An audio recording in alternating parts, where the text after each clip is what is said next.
to be able to scale, it really does. You do have to have your processes nailed down. You have to have the right people, and that doesn't happen by accident. I don't throw darts at a board. I bet on sure things. Read Sun Tzu, The Art of War.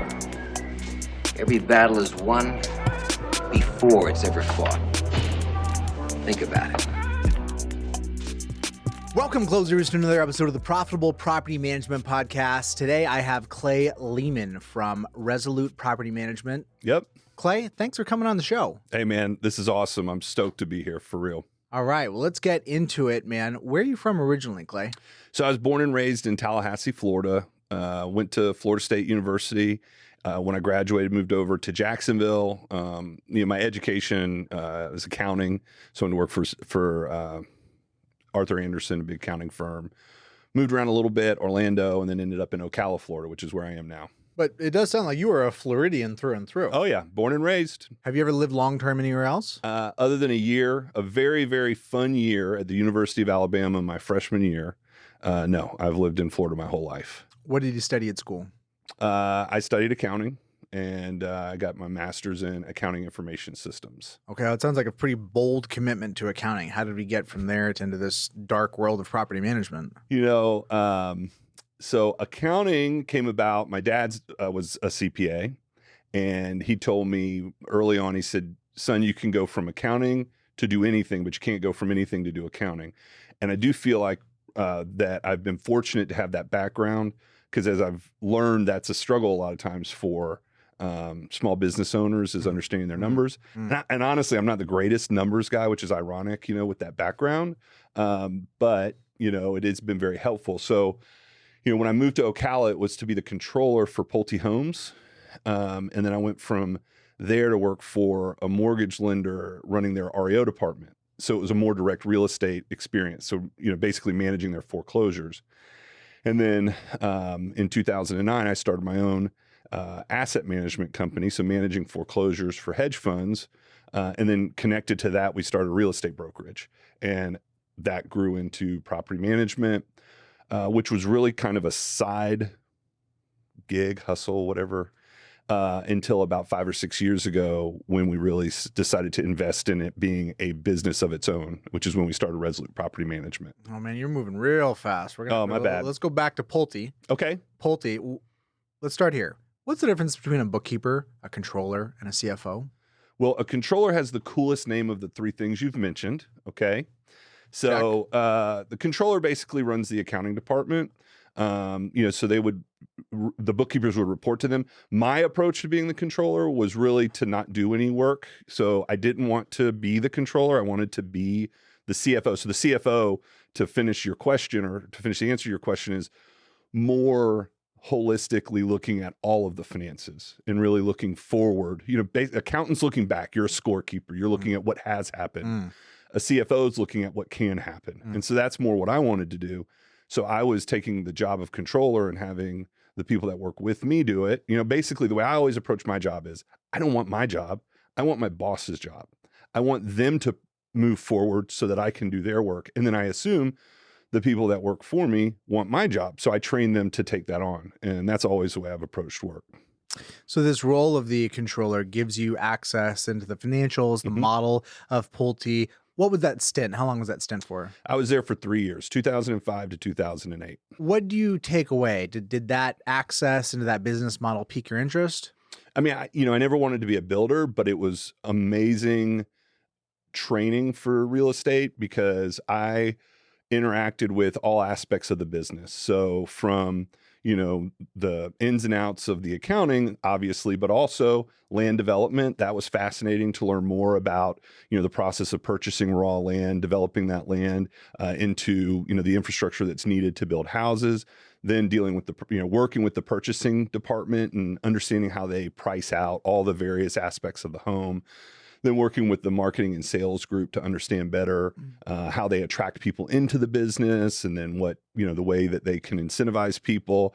The other thing that was interesting to have been there from 2005 to 2008 was the different swing in the market from when I first got there to when I was leaving. When I first got there, you know, it was similar to where we are today, which is there was no need to incentivize anyone to buy a home. You build it and they come.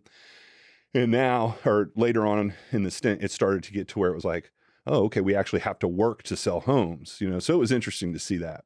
Yeah, so effectively ground zero for what happened in '08, a direct strike. Absolutely. What was the internal vibe? Was there panic? What was that moment like? Yeah, so I wouldn't say that there was necessarily panic as much as you just started to feel the tension rise. You know, we went from kind of hiring like crazy to then sort of there wasn't a long period of normalization, you know, like the saying of you're either growing or shrinking was really at play. It was almost like we were growing until it was, okay, every 90 days, some people are going to get laid off. And, you know, one of my friends said, you know, we don't work here. We have 90-day renewable contracts because it was every 90 days. And so it got to be, it's definitely a less fun environment to work in, you know, when you're growing and everybody's having fun and we're the greatest place ever and nothing can bring us down, you know, that's one thing. And then when it's your phone rings and you're like, oh crap, I hope I'm not getting laid off. You know, that's a tough vibe. It's a great organization. You know, they're obviously doing great now. They were very fair to all, you know, everybody as they were exiting the business. But really I went from, you know, from being ground zero with the builder to then at the mortgage lender, it was really ground zero. They ended up doing an American Greed on the company I went to work for. The founder went to jail for 30 years for a multi-billion-dollar fraud, which I had no part of. Well, you clearly have great taste. Tell us Right. more. Honest to God, when that company went out of business, I was like, listen, if I'm going to go down for somebody's fraud, I'm not doing this anymore. I'm out of here. I'm starting my own business. But so I went to work for Taylor Bean and Whitaker in 2008. I was running the REO department. And then in 2009, Taylor Bean was trying to buy the bank that provided their wholesale lending. That fell through. And then the following week, our offices were raided by SIG-TARP, which is the Special Inspector General for the TARP fund. I don't know if you remember you know, when they had rolled out the money for the banks.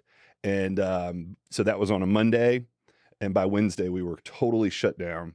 Were you in the office by chance? Oh my gosh, yes. Yeah, I was in the office. So I was on the first floor, and my office was one of the few on the first floor that had a window. So I'm working and my back's to the window, and people kept walking by my office and they're kind of looking.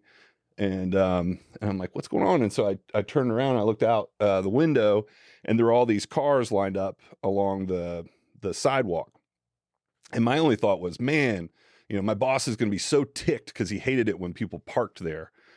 They were unmarked. I had no idea. Well, then, you know, it come to find out that we had been raided by this organization, and they had sidearms. You know, we're a bunch of bankers effectively, and they're coming in. They came in with sidearms, and you know, they had the jackets that said FBI and then SIG-TARP down the sleeves. And so we're all Googling what the heck is SIG-TARP.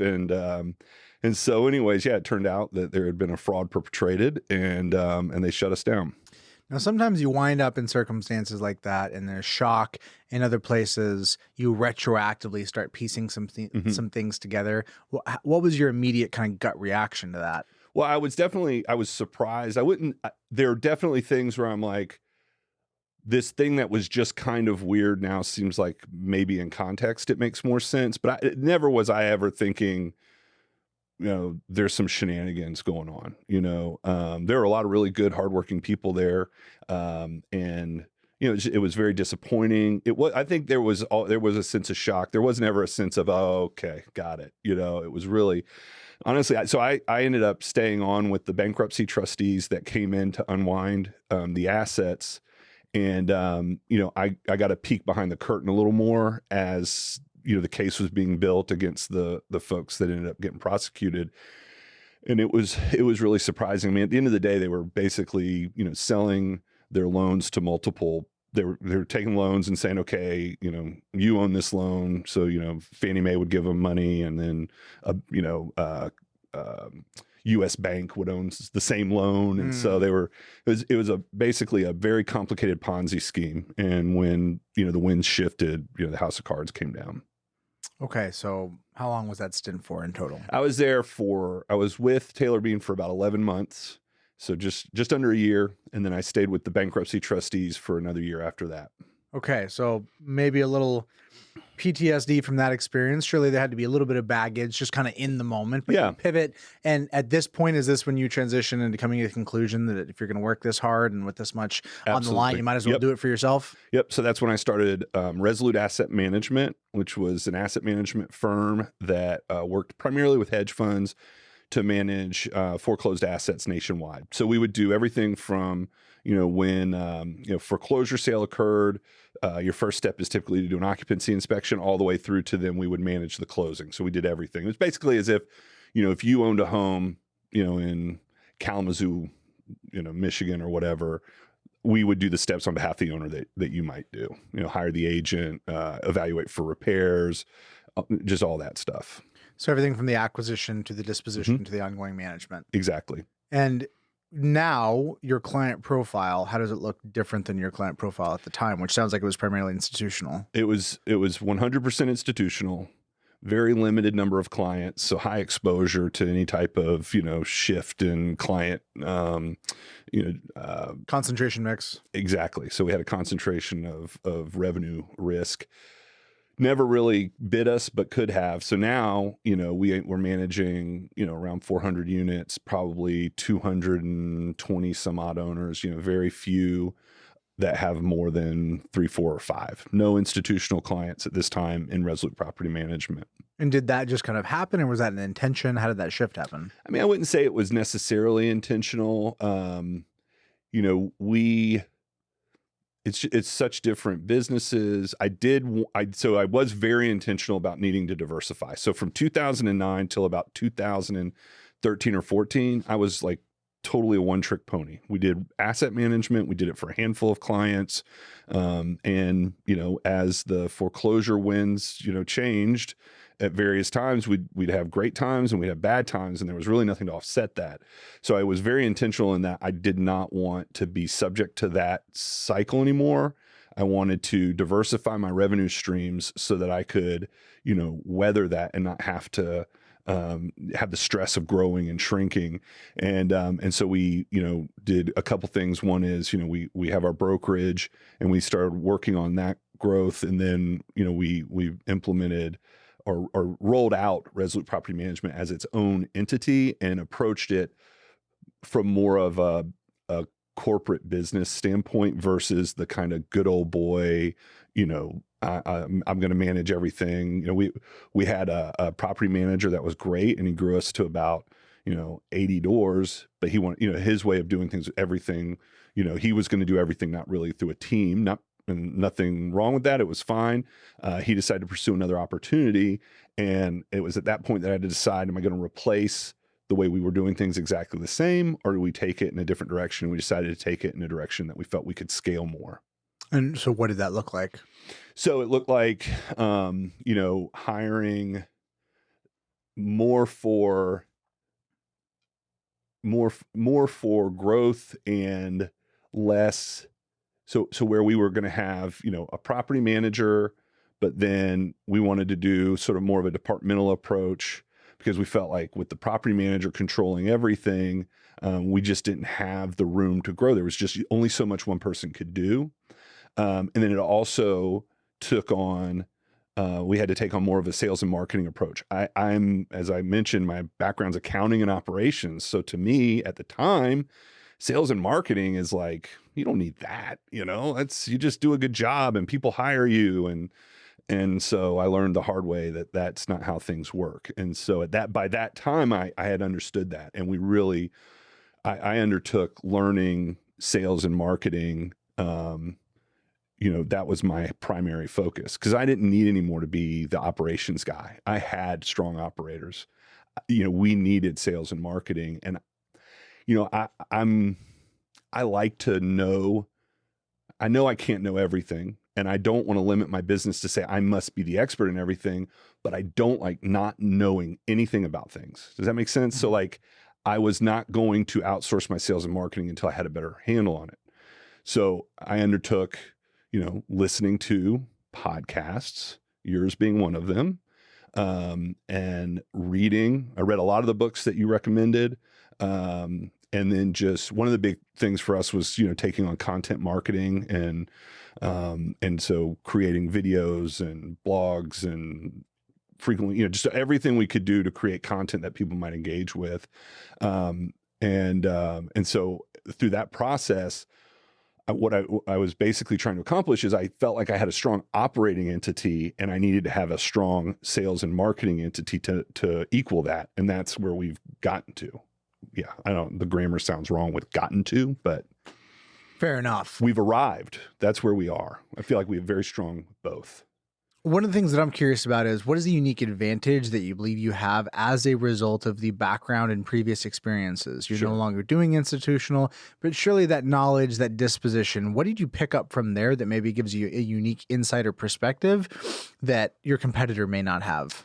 Yeah, I think you've hit on something very important for us, and that is that we do have a very corporate approach. Now that makes it sound cold but like an investor really wants to know that the person that's managing what is likely their most valuable asset has a appropriate mindset and ability to report to them what's going on, to manage the money, to not, like when complex things happen, I would never say we've seen it all. We've seen so much, though, that we know how to respond, and it instills trust. I think that a lot of times what you get when you are looking at property managers is people that transitioned out of real estate and maybe don't have background in, broader corporate accounting, corporate processes. I mean, it's a much more professional approach to property management, I believe, that we bring to the table. That's not speaking broadly. I mean, that's, we've been exposed to that through, being a part of NARPM, networking at, these events like this IMN event, participating or listening to, podcasts and other material. So I know that like what we're doing isn't unique broadly across the country, but in our area, it provides us a very unique advantage. It makes sense. I mean, you have it even in the name, asset management. Mm-hmm. Asset management versus property management. It is kind of a refrain for me. The name of property management is it's a little bit underwhelming. It's implicitly reactive as opposed to, wealth creation manager, something along those lines. We just have to be a little careful. And so that's one of the reasons that we did create Resolute Property Management, not to speak in a manner like we want people to understand what we're offering. That was one of the things that I had to learn is that if I'm just being completely transparent, when I first started my company, I was really quick to tell people, no, I manage houses nationwide, because I didn't want to be seen as just another realtor, just another whatever. I was really worried about how I came across to people, and I think it prevented some of our early growth because people would be like, well, I need somebody to manage my property. Just I have a tenant, but Clay doesn't do that. He manages stuff for hedge funds, and so I've said, we really need to simplify and make sure that our message is clear, and not, kind of going over people's heads. Accessibility, relatability makes sense. Yeah, it's enjoyable to hear you describe your venture into sales and marketing. Sure. Learning that, I think we all can relate to this big lie, the myth that if you build it, they will come. Right. If you create a property management, that the market will just beat down a path to your door. Yeah. It's a familiar thought. What are the other keys on the ops side of the business? You've got the people, you've got the process. As you've kind of built this out to give you the margin to pursue growth. Yep. That's time. Like you said, it's hard to outsource. I assume you'd sound like you were really leading.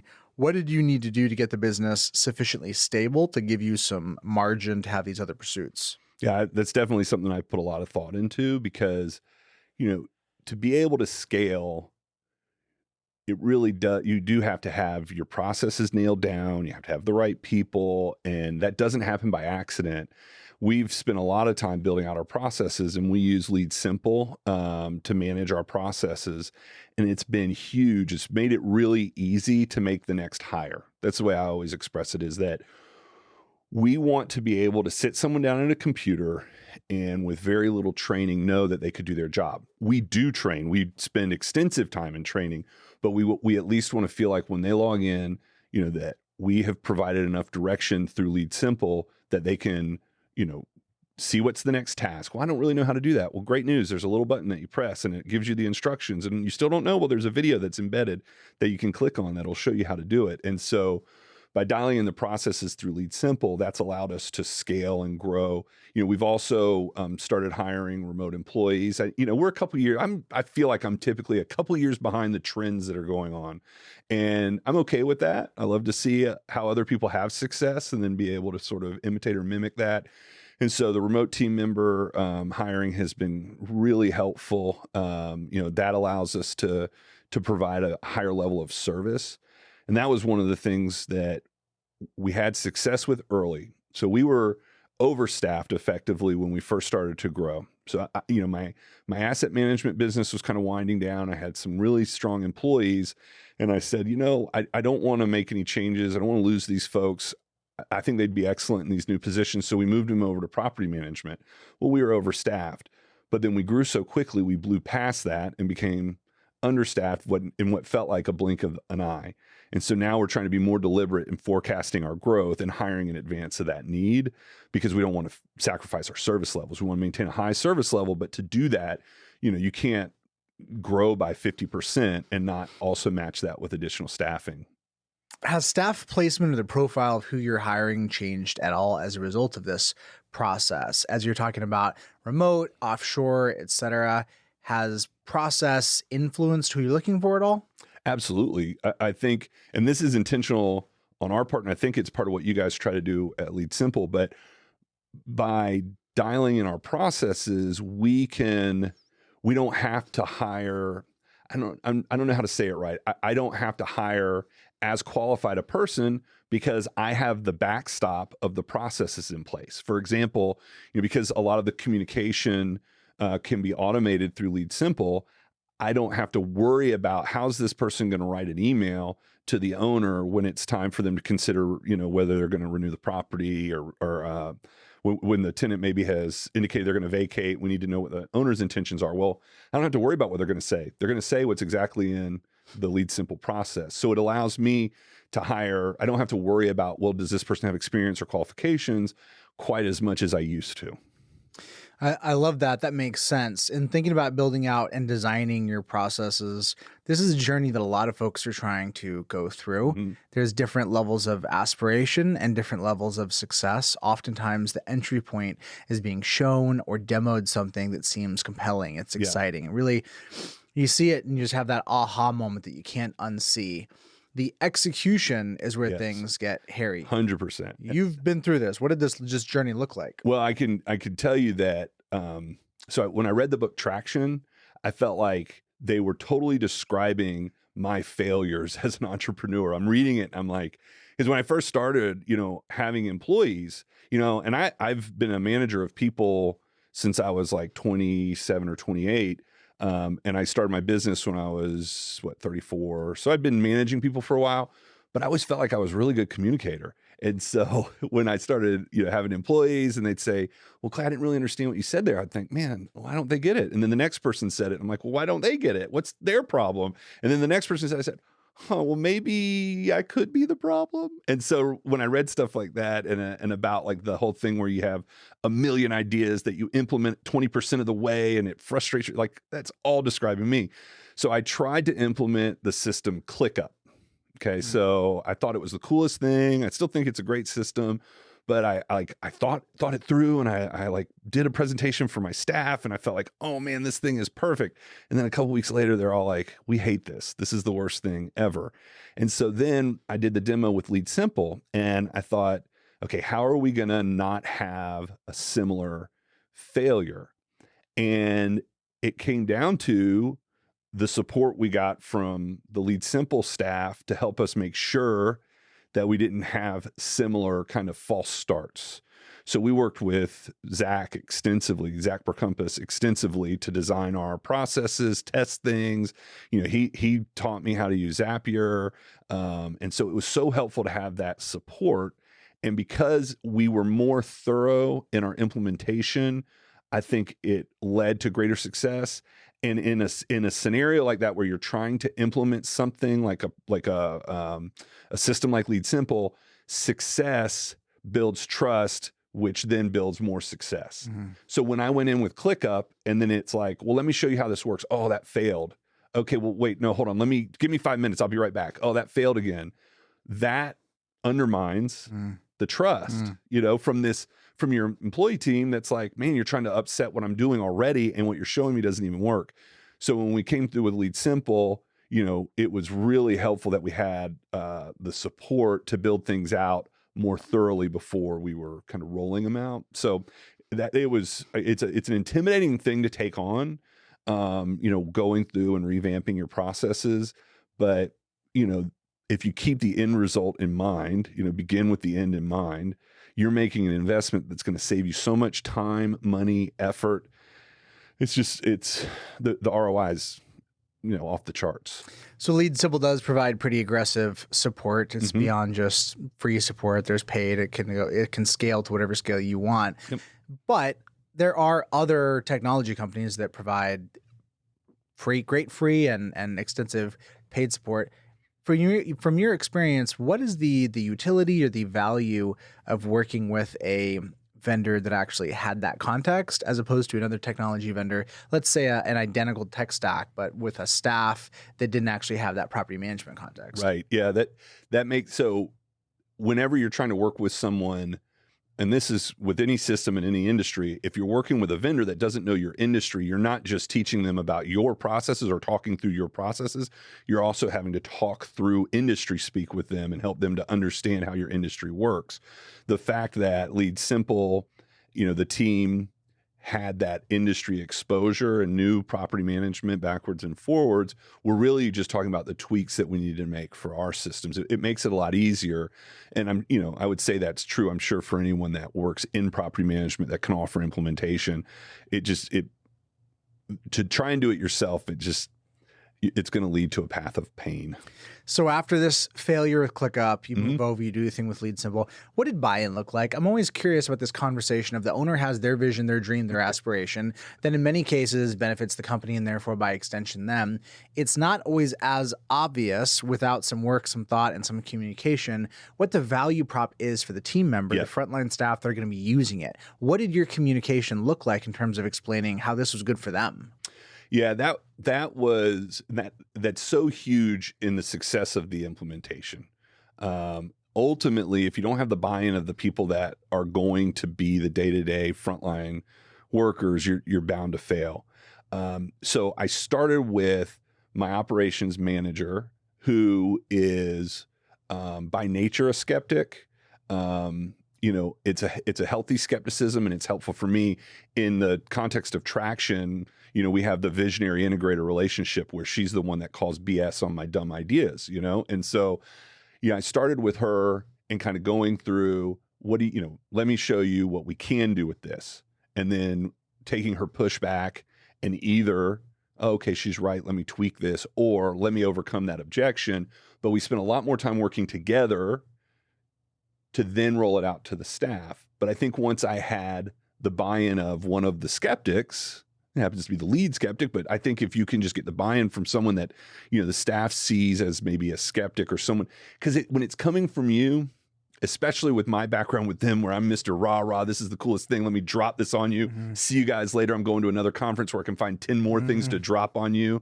They kind of roll their eyes and it's like, oh, here's another one of Clay's flights of fancy.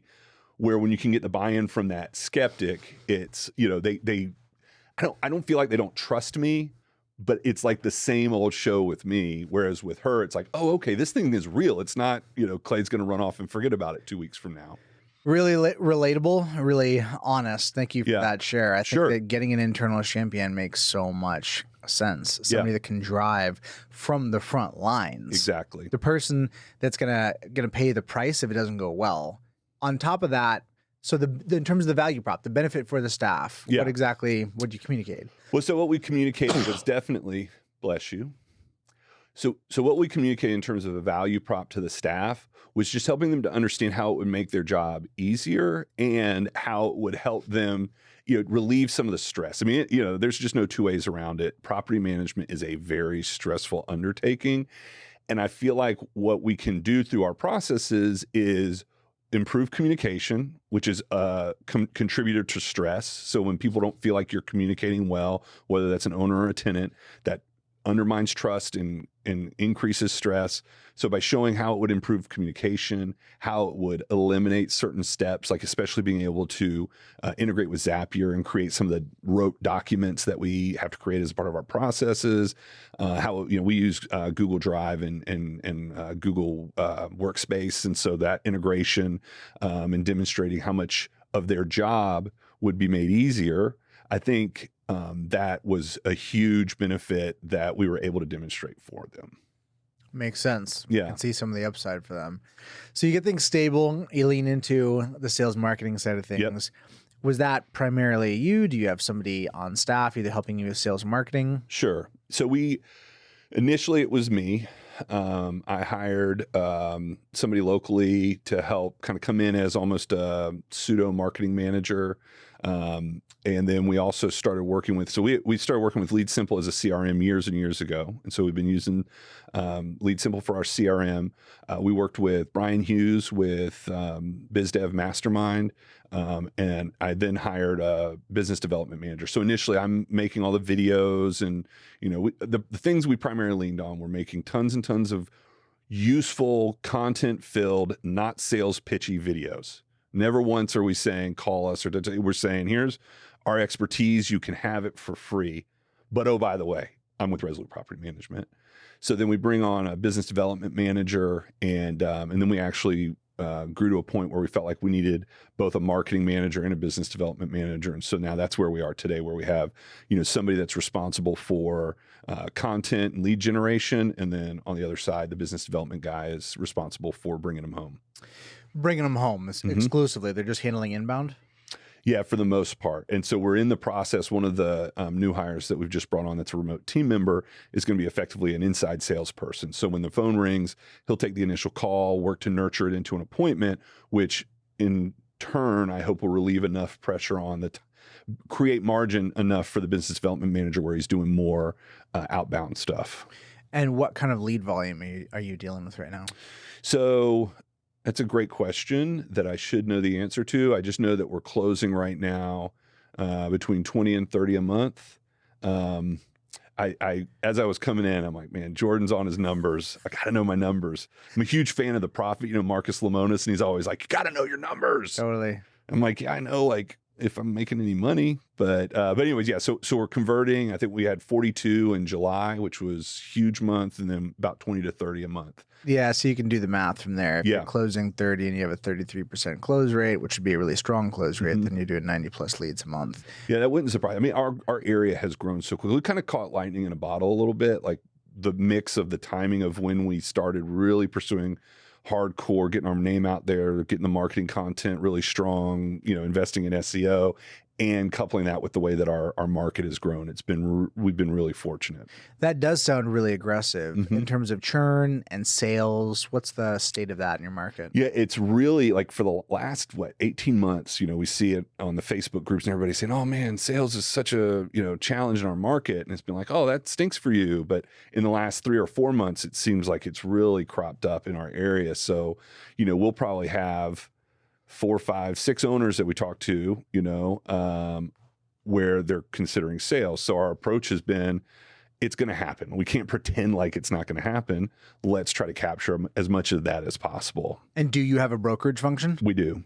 We do. So it's in-house, not a referral? It's not a referral. No, it's in-house. Well, we have to be careful because we have grown through realtor referrals, and we do not give it back. Absolutely, will not step on those toes. And so we've utilized the tag function in Lead Simple to demonstrate that it came from so and so realtor, and we refer it back. But yes, we keep it in house, and we actually just shifted someone into a investor relations role, which is a realtor that when somebody says, "Hey, I want to sell, I want to buy, whatever," that's this person. That's all they exist to do. Clay, it sounds like you have really good inertia and momentum right now. When you think about where things are headed, it's exciting, there's growth, there's a bigger organization. What do you think is going to be called out of you as a leader? And in what ways do you think you'll need to shift and grow to be capable of continuing this to execute with that same trajectory? Yeah, I mean, that's really what I feel like my role is now. It's kind of like I've gone through the evolution of like when I started the company, I was still like, the doer. I was still doing the work. And then as we grew, I felt like I was just a shepherd for the employees, bring on the right people, make sure the processes are strong. And now I feel like my role is broader. Our organization has grown to where, we have the real estate brokerage, the property management company. We just started a title company. And I'm just trying to keep my eyes forward as the market shifts. What I've loved about real estate and what I tell anybody that wants to get into real estate is it's a great business. You can be successful in any kind of market. You just have to pay attention. You have to be flexible, and you just have to, use your noggin. You just look at what's going on in the marketplace and adjust. And so this is not easy. I haven't always been successful at that. I feel like if I had been a little more forward thinking, we would have grown more with institutional. I mean, I still see institutional being a part of our growth when, because in our area, we don't really have a lot of the funds coming in. I think we'll see some of that. I'm also talking to some of the funds that I'd worked with previously about managing stuff in other areas on their behalf. So I see that as a potential area for us. But I feel like if I had been more forward thinking when the SFR trade got started, because a lot of the people that are moving into the SFR space or have moved into the SFR space came out of trading non-performing loans, which is the REO space. So it's a lot of the same relationships. But now I'm, kind of trying to look forward to keep an eye on how is the market going to shift next. And to be honest, I don't know the answer to that yet. I know we've been working with some builders to do new construction on behalf of investors. Build to rent? Yep, doing some build to rent. And I think that still has legs. But at some point, what's going to be the next thing? And that's what, I feel like my role is. I don't know the answer to that. For us, the title company is, a few months old now. We started in May. That's grown pretty quickly. Staffing, that's challenging because there's so much demand for title labor. So that's where I'm spending a lot of time is trying to find the people to staff because we've grown so quickly. But that's really, I think it's just more for me and my role for the businesses, it's vision, really keeping an eye on what's coming. What's the Clay Lehman macroeconomic outlook? As you think about the vision or the dream or the hope of building an all-weather portfolio, nobody has a crystal ball. I don't know. You don't know. Nobody really knows. But what do you sense? What do you intuit? What are you hedging for in terms of what the macroeconomic trends may look like, let's say near term? Yeah. So I don't know. That's a deep question. For me, I'm, in my mid 40s, not late 40s yet, but it's coming. And I'm starting to look at what does retirement look like for me and what happens between now and then. I think that property management's an amazing business. Okay. It can be the center of its own ecosystem. You can attract in buyers, that are investors looking to have rental in their portfolio. You can work with the sellers as they exit. You can help with the maintenance and repair of the properties. I mean, it's just this great ecosystem. So I think for now, it's really trying to nurture that and grow that property management business. We're at a place now where we're less focused. I mean, we're still wanting to grow our door count, but it's more getting into those numbers and cleaning up, making sure that everything we're taking on is profitable, understanding our numbers better, cutting the stuff that's kind of the fat, kind of getting just more intelligent about our growth, I guess. I mean, I wouldn't say that we've grown like crazy and we'll take on anything. We've definitely learned from, again, some of your podcast guests, some of the other people in the industry that we network with that just, they say, you don't say yes to everything. You'd be really careful about what you take on. But at the same time, it creeps in. And so we need to look at that. But I see it as really just nurturing the center of the ecosystem, which for us is property management, and then sort of growing the things around it that can be fed, but not just from a revenue standpoint, but from the service that we can provide our owners. I mean, we've really built great relationships with the owners, and they want to have a broader relationship with us. And, that's where I need to focus our energies on. So you see service expansion, ancillary business units as being where it's at. Absolutely. And which of those business units are you the most excited about? Well, I'm really excited about the title business right now. I mean, I think it's an excellent spot to be in. It fits. You started the interview by asking how did I end up in sort of the dark area of property management, and I've kind of always joked that that's where we succeed is in the dark corners of real estate, because our first success came in foreclosures. Nobody really wants to mess around with that now. From a real estate standpoint, there aren't a lot of realtors that are like, oh yeah, I just love managing foreclosures. And then in property management, it's been the same thing. It's sort of not for everybody. Title kind of fits into that in that I always love a critical path. You got to do A and then B and then C and then D, and that's title work has that element to it. It's also an area where there are a lot of great title operators out there, but they are at their max. So there's a lot of opportunity that's just ready to be, serviced, if you will. And so I'm excited about that. I don't know what comes next after title. I want to be careful. I don't want, I'm a shiny object person. If I'm not careful, I'll see things and I'm like, oh, that's the next thing, and I'm going to do that. And I've got, I'm sitting here talking about the companies that we have that are still going, but there was Resolute Mortgage Services that only lasted 2 or 3 months. That was a kind of a failure. And how did that only go for 2 or 3 months? Well, that's probably maybe it was 6, but it was meant to be like a door knock service, deed in lieu, a foreclosure. We were kind of expanding on the asset management business a little bit, and it just was miserable work that we weren't prepared to do. It was definitely an undertaking that I did not think all the way through, which I am prone to do. And so, I'm pretty risk averse in terms of like, I don't go out and try and raise $1 million to, put somebody's money at risk. I don't, put myself in a position where I'm, going to lose a ton of money. And so once I saw the writing on the wall, I just pulled the plug and said, this isn't for us. We need to focus on our core competencies. Mm. Did you get to the point of actually processing some loans? We had a couple of things that we were doing on behalf of our clients where, we had some successes where we were able to make contact with the borrowers, get them into a better program. Because that's what I liked. What appealed to me about the business is you're effectively going out to somebody that's got a delinquent mortgage, and you're offering them alternatives versus to keep them out of foreclosure. So that's either trying to do a workout or a deed in lieu of foreclosure, cash for keys. There's all these different options that you can pursue with somebody. So I was hopeful that we would make contact and people would have some sense of relief that there's somebody trying to help them. And there were some of those, and there were plenty of get off my lawns type of things. So it is what it is. But we did a couple and it went fine. But at the end of the day, we weren't like.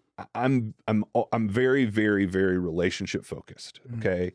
Like I individual transactions are important, but only to the degree that they feed the relationship. And if I'm not going to be successful on a transactional level, I don't want to sit there and like pretend something different. I want to raise my hand. I want to say, hey, I value our relationship too much to continue to do a bad job on your behalf. And, I feel like that's built trust over the years, because there have been times or I'll call somebody, we own our mistakes, just all the big things of like just focusing on relationship. And I felt like I was doing more harm than good to my relationships with, what we were doing there. So we pulled the plug.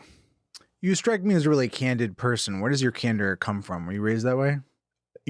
To a large degree, yes. My dad was a CPA for, with a tax practice for years and years and years in Tallahassee, which is where I grew up. And I think I saw it modeled through him, but also, just in conversations with his clients he had for a very long time, you could tell the level of trust that he built.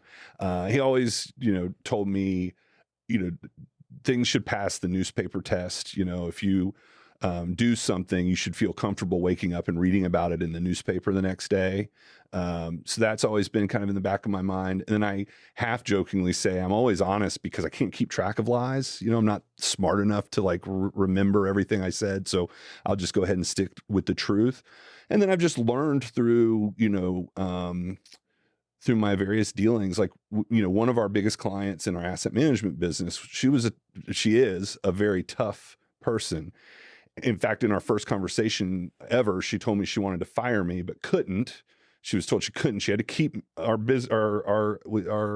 company around, but we grew that into being their largest vendor. And she always said that she knew that she could pick the phone up, call, and ask, and we would tell her the truth, no matter how much it hurt her or hurt us. We were going to tell the truth, and that's served us well. What's one of the crazier property management stories of things you've dealt with either an owner or a tenant? Well, I'll tell you, in asset management, one of my favorite stories was we had this house in Massachusetts.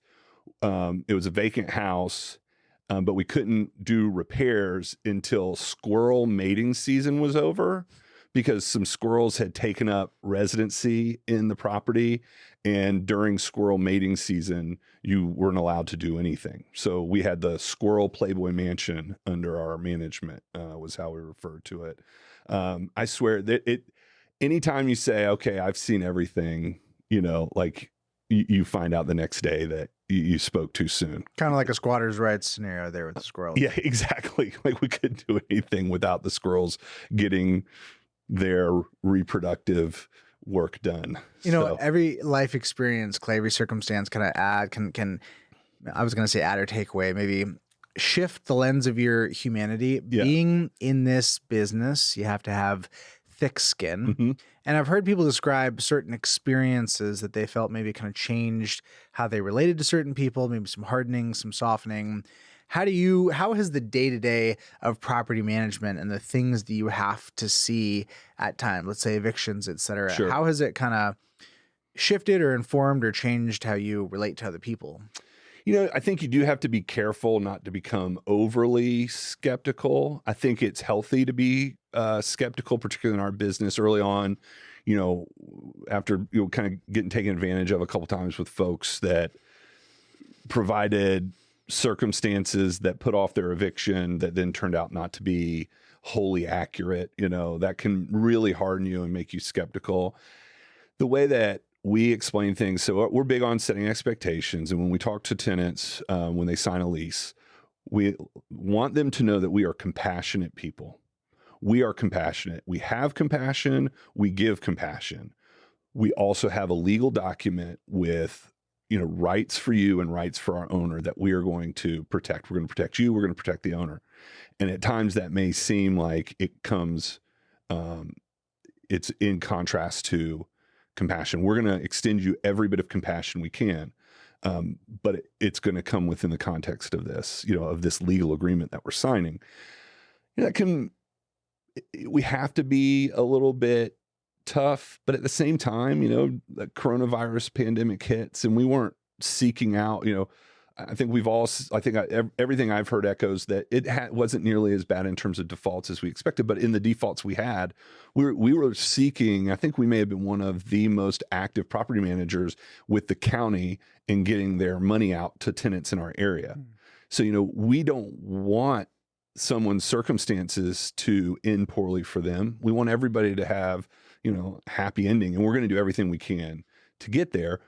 And at the same time, we're going to protect the rights of our owners, just like we're going to protect the rights of our tenants.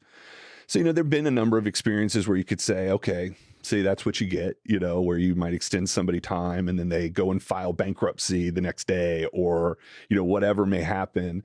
And that informs what you do, but you can't ever not be compassionate.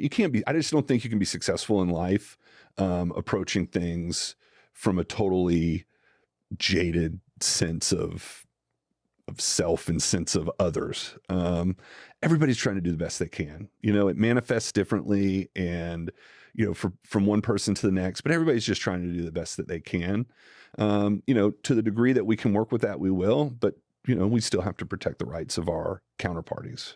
Sure. Yeah. I love that. That's a great overview. I think it is probably fair to think about the flip side of all that heaviness, which is that the home is a sacred container. I think about the friends that I have and the life experiences I've had. Stability in the home is such a big deal. Absolutely. And when that's not there during the formative years, it causes a lot of problems that's hard to be overridden through positive self-talk or otherwise. Yep. If you don't feel safe in your home, does it feel good to be involved in the providing of housing, knowing that if DIY was the only option, there likely and arguably would be fewer people that would choose to provide housing in this market? Yeah, absolutely. I mean, we enjoy being a part of that process. It's fun when the people you're renting the house to are so excited about, it's their first house. And, because that's a lot of what we'll see in our marketplace will be people that are moving out on their own for the first time. And it's cool to be a part of that. And we try to provide to continue the positive. Like we want to engage in that positive process, that positive feeling. We want to be associated with it. Just like when, and again, this may be something I had learned off one of your podcasts, is you always want to be asking for those reviews when that great thing has just happened, when you just moved in, when you're telling your owner, hey, we just leased your property. We want to participate in that. We want to cultivate those positive experiences. And so, yeah, totally. It's great. I like to be a part of sort of in my community providing housing. The thing that's more complicated, and I don't know the answer to it, and I would love to engage with others that you might know that are finding it, is the affordable housing issues. It's really tough. Like we have a fiduciary responsibility to our owners to pursue max rents, and that doesn't, I think of it more as like max returns. So maybe it's, we don't always raise rents if we can keep occupancy high as well. But in this market, rents are going crazy. And I don't know what that looks like when wages aren't keeping pace. And so I'd like to participate more in that, but we feel really lucky to be where we're at. Yeah, that's a really interesting topic. That's something that definitely gets me off the couch. The metaphor that comes to mind there is, I'm sure you've heard people talk about the topic of global warming and the impact that driving a Prius makes. And the answer is not much to actually moving the needle. Does you not maxing rents really move the needle for affordable housing? Probably not. I mean, it's fundamentally an inventory issue. Right. What do you see in your market in terms of building supply? What are the impediments standing in the way? What are your overall thoughts on inventory as the solution? So our inventory is historically, it's thinner than it's ever been. We're less than 30 days of inventory in our marketplace. There's more housing going up, both in the form of single family homes and more planned apartment buildings, but it's still not going to be, quote unquote, affordable. Our average wages are increasing, and that's because more jobs are coming in that are a little bit higher paying. But there's still people in our marketplace that they don't benefit because the average wage went up. Did their singular wage go up? And I don't want to come across as though I'm like out there, fighting the fight. I probably should be, doing more, but I just don't know what the answer is, because what's going to motivate that investor to come in and say, well, I could build $250,000 houses where I'm going to make, $75,000 a clip, or I could build a $150,000 house where I'm going to make $30,000. Well, every day, they're going to make that decision to build that other house. I'm sure that there's, some way the government gets involved to try and incentivize, but I don't know what that looks like. And I don't even know how successful that is. So yeah, it's a tough question. Well, that certainly is above my pay grade. Yeah, me too. As well. As we're wrapping here, I'd love to hear, what is your advice to your former self when you were first starting the business? What's one thing you just would have loved to have grabbed yourself and yelled? I would say definitely have a vision. When I started the company, I was motivated by one thing, and that was fear. I thought, man, if I don't do this, then what else am I going to do? It's 2009. The economy was in the garbage, and so I started the company out of fear, and I thought, well, I'll do this for a couple years, and then I'll go get a real job. That was my thought. I really wish I had had a broader vision earlier on, and I wish, or I don't like to use that terminology, but could I go back and do something different? Definitely would have engaged in sales and marketing much earlier. I feel fortunate to be, I like meeting people. I'm genuinely interested in other people. I didn't know that was a skill people needed to learn. Like I read the How to Win Friends and Influence People, and my dad could have written that book. And just because he was always genuinely interested in people, and I find I have that same kind of inner just curiosity. And I'm very fortunate in that. And I wish I'd leveraged that more in the beginning to try and grow the business. I was so focused on what I felt like was the appearance of being sophisticated and, like whatever. I think it was an impediment. So I would love to have that conversation with early Clay. Relatable. Yeah. Final question of the day, Clay. What is one charity or cause that you really feel strongly about? So for us, foster care is really close to our heart. So my daughter, we adopted her out of foster care. She came to live with us when she was 6 months old. She's 8 now. And we knew that was a very challenging system, but we didn't know how broken it was. And so having that insight now, whenever we have the opportunity to support, like in our area, Kid Central is kind of the DCF representative. And then there's a number of charities, like one of our friends does backpacks for foster children, because when they get moved from place to place, they'll be given a garbage bag to put their stuff in. And so, my wife and I feel very strongly about adoption and foster care. It's really we have had such a great experience with Liddy. She's fits like a puzzle piece into our family. I have 3 boys and then her, and just can't imagine life without her. So for us, it's supporting foster care and adoption. Beautiful. Thank you for the share. Appreciate that. Thanks for asking. Yeah, thank you for the share, brother. Excited to see your journey, your development, and your growth. It sounds like you've got a really exciting trajectory. So I can't wait to have you back on in a couple of years here and see where you take it. This has been such an honor. I remember, when we were first getting started on this journey, listening to your podcast and just really picking up so many gems. When you asked me to be on, I was blown away. Thank you. I'm rooting for you, man. I appreciate it. Thanks so much. Until next time. All right. Thank you.